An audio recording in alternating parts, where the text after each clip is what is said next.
Mark Schieffer.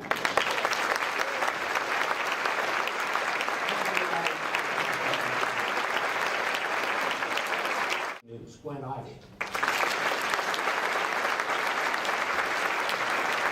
It's Trish Regan.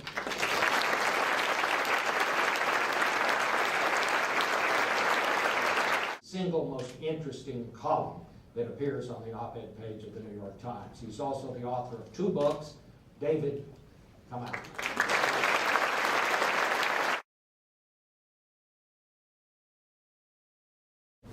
He needed to make it known that, yes, we were likely going to see a GM bankruptcy, but then at the same time, it's not so palatable for the American public to hear that. I mean, if you think about, all the potential unemployed as a result of this, it's not a nice thing for everyone to hear. So there's a little bit of a political motivation here too, because by firing Rick Wagoner, he's basically letting everyone know, okay, we mean business, and there's someone you can kind of blame it all on. So it serves him politically to a certain extent. The first thing to be said is, there's a school of thought which is now in the White House which said it's the restructuring will solve GM's problems. It's the legacy costs and the bondholders. And if you take a haircut off them, then it's a viable company.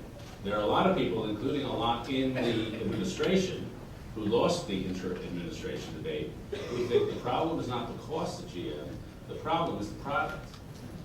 We're kind of all holding our breath, waiting for the first big stumble.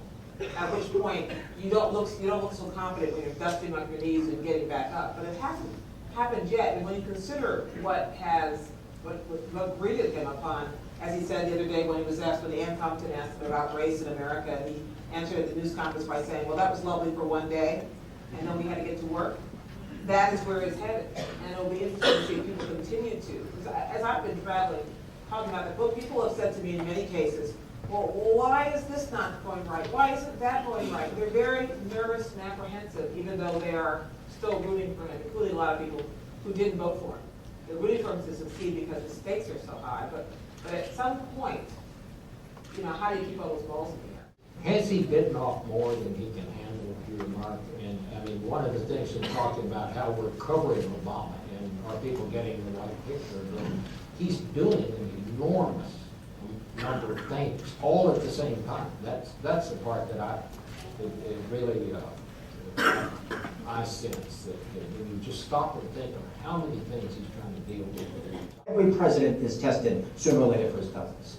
And I think, in part, the Rick Wagoner sacking was to try and answer that.